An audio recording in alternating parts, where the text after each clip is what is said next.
வணக்கம், நான் முருகேஷ் கமல். இந்த வீடியோவில் Natco pharma Q3 result disclose பண்ணியிருந்தாங்க. ஸோ Q2 ரிசல்ட்டை கம்பேர் பண்ணையில் ரெவன்யூ ஒரு 284 கோடி அண்ட் நெட் ப்ராஃபிட் ஒரு 570 கோடி டிக்ரீஸ் ஆகி ரெவன்யூ டிஸ்க்ளோஸ் பண்ணியிருந்தாங்க. ஸோ அதுக்கான காரணம் ரெவ்லிமிடுங்கிற மெடிசனுடைய எக்ஸ்க்ளூசிவிட்டி முடிவடைஞ்சது தான். ஸோ ஃபர்தராக மேனேஜ்மெண்ட் சைட்லேருந்து என்ன கமெண்ட்ஸ் கொடுத்துருக்காங்க, அப்கமிங் குவார்ட்டர்ஸ் எப்படி இருக்கும் அப்படிங்கிற எல்லா டீட்டெயில்ஸையும் இந்த வீடியோவில் டீட்டெயில்டாக பார்க்கலாம். First Q3 FY25 management கான்கல் comments என்னென்னு பார்த்துடலாம். ஸோ ரெவ்லிமிட் அப்படிங்கிற ஒரு மெடிசன் நாட்கோ ஃபார்மாக்கு கிட்டத்தட்ட 475 கோடி ரூபா, அதாவது இது ஒரு ஆன்காலஜி மெடிசன் 475 கோடி ரூபா ரெவன்யூ கான்ட்ரிபியூட் பண்ணிகிட்டு இருந்தது. ஸோ இந்த மெடிசன் வந்து நாட்கோ ஃபார்மா பேட்டர்ன் வந்து அவங்களுடைய கண்ட்ரோலில் இல்லை. ஸோ பிரிஸ்டால் மைரஸ் ஸ்குபிள் அப்படிங்கிற ஒரு ஃபார்மாசூட்டிக்கல் கம்பெனிக்கு இதுக்கிட்ட தான் இந்த ரெவ்லிமிட் அப்படிங்கிற ஆன்காலஜி மெடிசனுடைய பேட்டர்ன் இருந்தது. ஸோ அந்த பேட்டர்னை வந்து எக்ஸ்க்ளூசிவிட்டியாக நாட்கோ ஃபார்மாக்கு இந்த பிரிஸ்டன் மைரஸ் ஸ்குபிள் அப்படிங்கிற ஃபார்மாசூட்டிக்கல் கம்பெனி Q2 எண்டு வரைக்கும் கொடுத்துருந்தாங்க. ஸோ அதனுடைய எக்ஸ்க்ளூசிவிட்டி முடிஞ்சனால நாட்கோவால் அந்த மெடிசனை வந்து இந்த பீரியட் அந்த கான்ட்ராக்ட் டேர்ம் முடிஞ்சதுக்கப்புறம் சேல் பண்ண முடியல. ஸோ அதான் காரணம் நாட்கோ ஃபார்மாவுடைய Q3 ரிசல்ட்டு ரெவன்யூ வந்து இந்த அளவுக்கு கம்மியானது. ஸோ ஒரு 475 கோடி ரூபா ரெவன்யூ வந்து இந்த ரெவ்லிமிட் அப்படிங்கிற ஒரு மெடிசன் மட்டுமே கான்ட்ரிபியூட் பண்ணியிருக்கு. ஸோ அப்கமிங் இந்த Q4 மார்ச்சில் தான் 1/3 ஆஃப் ரெவ்லிமிட் ஆன்காலஜி மெடிசனுடைய அலோகேஷன் வந்து நாட்கோ ஃபார்மாக்கு இந்த குவார்ட்டர் Q4 எண்டு மார்ச் மாதம் கிடைக்கும் அப்படிங்கிற மாதிரி மேனேஜ்மெண்ட் சைடில் இருந்து கமெண்ட் கொடுத்துருக்காங்க. ஸோ ஒரு ஃபுல் ஃப்ளெஜ்டாக கிடைக்காம ஒரு டோட்டல் மார்க்கெட்டில் ஒரு 1/3 போர்ஷன் தான் கிடைக்கும் அப்படிங்கிற மாதிரி சொல்லியிருக்காங்க. ஸோ ரெவன்யூ வந்து ரெவன்யூ சைட்லன்னு பார்த்தோம்னா இந்த 475 க்ரோரில் 1/3னா ஒரு 120 க்ரோர் ரெவன்யூ தான் கிடைக்குங்கிற மாதிரி நான் அசியூம் பண்ணுறேன். ஸோ அதுவுமே மார்ச் மாதம்தான் அந்த இப்போ பிரிஸ்டல் மைரஸ் அப்படிங்கிற pharmaceutical company 1/3 of Revlimid allocate பண்ணுவாங்க அப்படிங்கிற மாதிரி mister Rajeev Nannapaneni managing director சொல்லியிருக்கிறாப்புல. ஸோ நாட்கோ ஃபார்மாவினுடைய Q4 ரிசல்ட்டுமே டல்லாக இருக்கும் அப்படிங்கிற மாதிரி தான் மேனேஜ்மெண்ட் சைடில் இருந்து கமெண்ட் கொடுத்துருந்தாங்க. ஸோ அதை தவிர்த்து ரெவ்லிமிட் மெடிசனை தவிர்த்து வேறு என்ன இம்பார்ட்டண்ட் விஷயங்கள் டிஸ்கஸ் பண்ணாங்க அப்படின்னா 8 to 10% ஆஃப் டோட்டல் ரெவன்யூ வந்து R&D ரிசர்ச் அண்ட் டெவலப்மெண்ட்டுக்கு வந்து ஸ்பெண்ட் பண்ணிகிட்டு இருக்கிறதாகவும், crop science business, so Natco வந்து கிராப் சயின்ஸ் பிஸ்னஸில் ஒரு ஃபோக்கஸ் பண்ணிக்கிட்டு இருக்காங்க, ஒரு நல்ல ஸ்கோப் இருக்குது அப்படிங்கிற மாதிரியும், அதில் ஒரு நல்ல மார்க்கெட் ஷேர் கெயின் பண்ணுறோம் அப்படிங்கிற மாதிரியும் நினச்சிட்டு இருக்காங்க. ஸோ இப்போ உள்ள குவார்ட்டர்லன்னு பார்த்தோம்னா லாஸ்ட் தான் ஒரு 21 crore லாஸ்ட் தான் டிஸ்க்ளோஸ் பண்ணியிருக்காங்க. ஸோ நெக்ஸ்ட் இயரில் கிராப் சயின்ஸ் பிஸ்னஸ் ஒரு பிரேக்கப் கொடுக்கும் அப்படிங்கிற மாதிரி, ப்ராஃபிட்டபுளாக மாறும் அப்படிங்கிற மாதிரி மேனேஜ்மெண்ட் சைட்லேருந்து சொல்லியிருக்காங்க.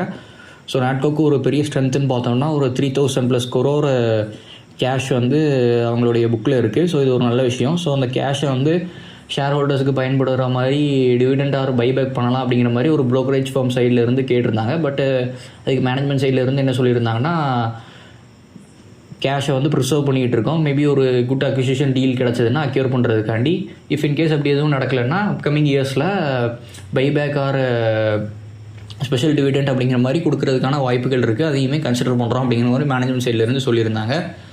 ஸோ அதர் இன்கம்னு பார்த்தோம்னா இந்த குவார்ட்டரில் போன குவார்ட்டரை கம்பேர் பண்ணையில் போன குவார்ட்டரில் ஒரு 63.8 கோடியாக இருந்திருக்கும், இந்த குவார்ட்டரில் ஒரு 176 கோடியாக இருந்திருக்கும். ஸோ இந்த சடன் ஸ்பைக்கு காரணம் என்னென்னு சொல்லியிருந்தாங்க, ஒரு one time gain of 90 crore rupees இருந்ததாகவும், ஸோ அந்த 90 crore அதர் இன்கமில் காட்டினால தான் அதர் இன்கம் வந்து இந்த அளவுக்கு ரைஸ் ஆகிருக்கு அப்படிங்கிற மாதிரி சொல்லியிருந்தாங்க. ஸோ அப்கமிங் குவார்ட்டர்ஸில்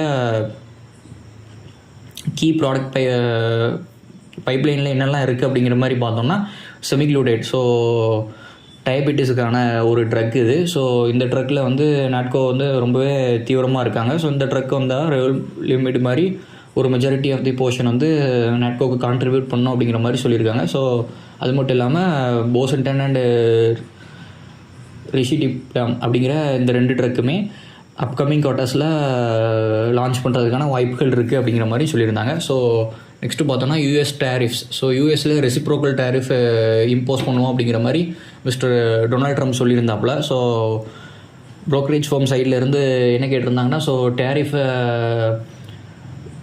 டேக்கிள் பண்ணுறதுக்கு எதுவும் ஸ்ட்ராட்டஜி பில்ட் பண்ணி வச்சுருக்கீங்களா அப்படிங்கிற மாதிரி கேட்டிருந்தாங்க. ஸோ மிஸ்டர் ராஜீவ் ஞானப்பண்ணி சார் என்ன சொல்லியிருந்தாங்க அப்படின்னா, ஒன்லி சொல்யூஷன் டேரிஃபை இது பண்ணுறதுக்கு ஃப்ரண்ட் அண்ட் மேனுஃபேக்சரிங் தான். ஸோ வேறு ஆப்ஷனே கிடையாது, வேறு ஸ்ட்ராட்டஜியே கிடையாது அப்படிங்கிற மாதிரி மேனேஜ்மெண்ட் சைட்லேருந்து சொல்லிட்டாங்க. ஸோ ஃப்ரண்ட் அண்ட் மேனுஃபேக்சரிங்னா நான் என்ன நினைக்கிறேன் அப்படின்னா, யூஎஸ்லேயே ஒரு மேனுஃபேக்சரிங் பிளான் போட்டு அங்கேயே ட்ரக்கை ப்ரொடியூஸ் பண்ணி அங்கேயே சேல் பண்ணுற மாதிரி இருக்கும் அப்படிங்கிற மாதிரி தான் நான் எதிர்பார்க்குறேன். ஸோ இந்த டேரிஃப் அப்படிங்கிறதும் நாட்கோ ஃபார்மாவை தவிர்த்து இந்தியாவில் உள்ள மெஜாரிட்டி ஃபார்மா கம்பெனிஸ் யூஎஸ்க்கு எக்ஸ்போர்ட் பண்ணிகிட்டு இருக்காங்க ஃபார்முலேஷன் அண்ட் ட்ரக்ஸை. ஸோ இது வந்து ஒரு பெரிய இம்பேக்டை ஏற்படுத்தும் அப்படிங்கிற மாதிரி தான் நான் கருதுகிறேன். அது மட்டும் இல்லாமல் இப்போ ஃபார்மா இண்டெக்ஸுமே ரியாக்ட் பண்ண ஆரம்பிச்சிருச்சு கடந்த ஒரு வாரமாக. ஸோ இந்த ரெசிப்ரோக்கல் டேரிஃப் அப்படிங்கிறனால. ஸோ இதை தவிர்த்து பார்த்தோன்னா Q2லேயே நீங்கள் ரெவல்யூமிட் எக்ஸ்க்ளூசிவிட்டி முடிய போகுது அப்படிங்கிற மாதிரி டிஸ்க்ளோஸ் பண்ணியிருக்கலாம் அப்படிங்கிற மாதிரி ஒரு ப்ரோக்கரேஜ் ஃபார்ம் சைட்லேருந்து கேட்டிருந்தாங்க. அதுக்கு மேனேஜ்மெண்ட் சைட்லேருந்து என்ன சொல்லியிருந்தாங்கன்னா, நாங்கள் இப்போ Q2 FY25 கான்கால்லேயே நாங்கள் சொல்லிட்டோம், ரெவல்யூமிடோடைய எக்ஸ்க்ளூசிவிட்டி அண்ட் ப்ரைஸ் எரோஷன் வந்து அப்கமிங் குவார்ட்டர்ஸில் இருக்கும் அப்படிங்கிறது சொல்லியிருந்தாங்க. ஸோ நானுமே Q2 கான்காலை வந்து கேட்டிருந்தேன். ஸோ அதில் ரெவல்யூமிட் வந்து அப்கமிங் குவார்ட்டர்ஸில் சேல்ஸ் இருக்காது அப்படிங்கிற மாதிரி மேனேஜ்மெண்ட் சைட்லேருந்து அப்போயே சொல்லிட்டாங்க.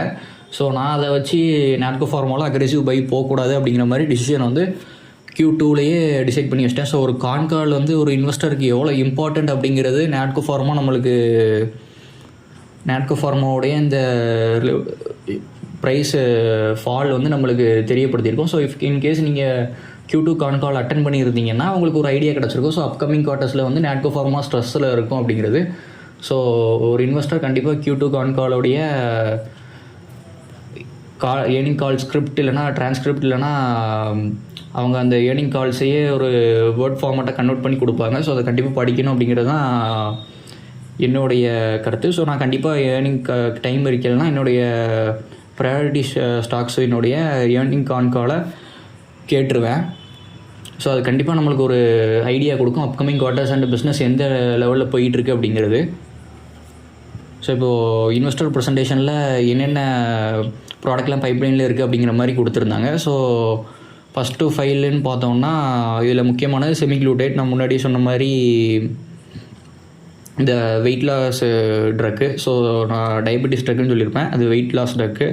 ஸோ நெக்ஸ்ட்டு மேஜர்னு பார்த்தோம்னா ரெசிபீட்லாம். ஸோ அதுவுமே ஒரு அப்கமிங் குவார்ட்டர்ஸில் லான்ச் ஆகிறதுக்கான வாய்ப்பு இருக்குது. ஸோ நெக்ஸ்ட்டு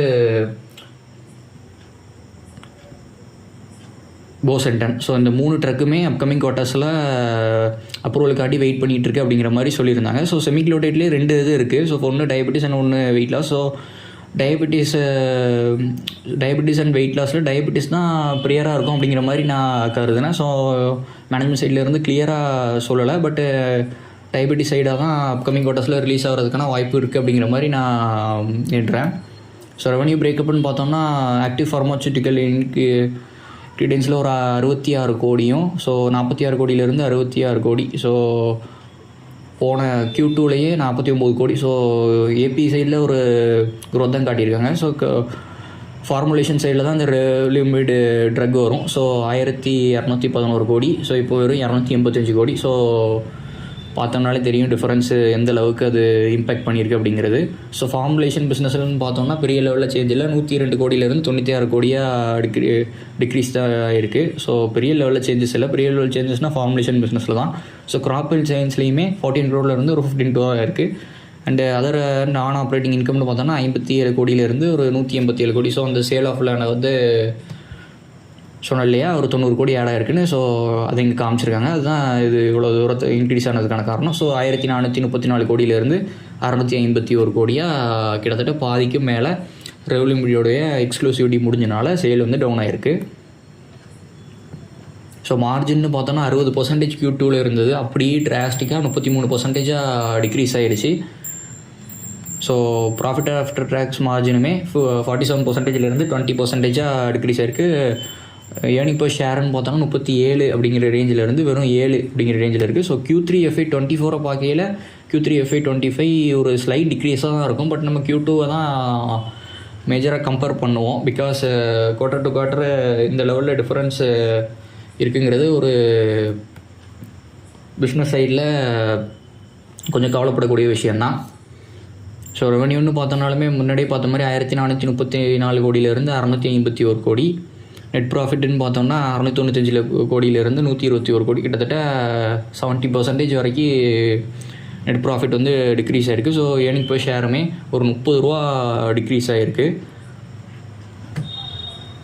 செக்மெண்ட் வைஸ்ன்னு பார்த்தோம்னாலுமே ஃபார்மசூட்டிக்கல் 1356லேருந்து 459, 14லேருந்து 15. ஸோ இது எல்லாமே பார்த்த மாதிரி டிக்ரீஸ் தான் ஆகிருக்கு. ஸோ இப்போது டெக்னிக்கல் சார்ட்டை பார்த்துடலாம்.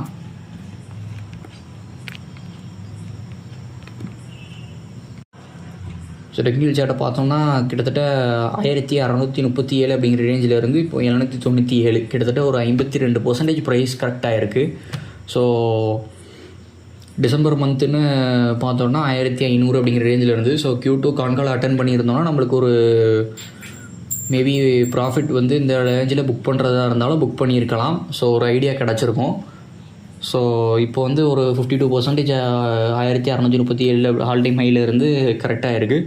ஸோ 725 அப்படிங்கிற ரேஞ்ச் ஒரு மேஜர் சப்போர்ட். ஸோ மேபி அங்கேருந்து கீழே போச்சுன்னா இன்னுமே டவுன்ஃபால் ஆகிறதுக்கான வாய்ப்பு தான் அதிகம். டெக்னிக்கல் வைஸில் அப்படி தான் தெரியுது. ஸோ அப்கமிங் குவார்ட்டர்ஸுமே வீக்காக இருக்கிற காரணத்தினால 725 அப்படிங்கிற ரேஞ்சு பிரேக் பண்ணிடும் அப்படிங்கிற மாதிரி தான் நான் கருதுகிறேன். அண்ட் மிஸ்டர் ராஜீவ் நனப்பண்ணி சார் என்ன சொல்லியிருந்தாங்க அப்படின்னா, எங்கள் பிஸ்னஸ் வந்து ஒரு 9 to 10 இயர்ஸ் வந்து சூப்பராக பெர்ஃபார்ம் பண்ணும், 1 to 2 இயர்ஸ் இப்படி தான் வால்டைலாக இருக்கும். ஸோ எங்கள் பிஸ்னஸோடைய நேச்சரே அப்படி தான். ஸோ அந்த நேச்சரோட ட்ராவல் பண்ண கற்றுக்கங்க அப்படிங்கிற மாதிரி சொல்லியிருந்தாப்புல. ஏன்னா ப்ரோக்கரேஜ் ஃபார்ம் சைட்லேருந்து என்ன சொல்லியிருந்தாங்கன்னா, நீங்கள் ரெவ் லிமிட்டை மட்டுமே நம்பி இல்லாமல் அதுக்கு ஈக்குவலண்ட்டான ஏதாவது ஒரு 1.5 ட்ரக்கை வந்து சேல்ஸு ப்ரொபோர்ஷனை இன்க்ரீஸ் பண்ணியிருக்கலாம் அப்படிங்கிற மாதிரி சொல்லியிருந்தாங்க. ஸோ மிஸ்டர் ராஜீவ் நனப்பண்ணி சார் என்ன சொல்லியிருந்தாங்க அப்படின்னா, ஸோ எங்கள் பிஸ்னஸ் நேச்சரே லிவ் வித் வாலட்டிலிட்டி தான். ஸோ அதான் எங்கள் பிஸ்னஸோடைய நேச்சர். ஸோ அதை நீங்களும் அடாப்ட் பண்ணிக்கணும் அப்படிங்கிற மாதிரி சொல்லியிருந்தாப்புல. ஸோ நாங்கள் எல்லா கான்ஸ்டன்ட் மெஷர்ஸுமே எடுத்துகிட்டு தான் இருக்கிறோம் அப்படிங்கிற மாதிரியும், அப்கமிங் குவார்ட்டர்ஸில் நிறைய ட்ரக் ஃபைலிங்ஸ் வந்து பைப்லைனில் இருக்குது அப்படிங்கிற மாதிரி சொல்லியிருந்தாப்புல. ஸோ ரெவ்லிமிடினுடைய 1/3 ஆஃப் போர்ஷனுமே மார்ச் மந்தில் இருந்து அலோகேட் பண்ணிடுவாங்க அப்படிங்கிற மாதிரியும். ஸோ அந்த சேல்ஸுமே ஒரு ஸ்லைட்டு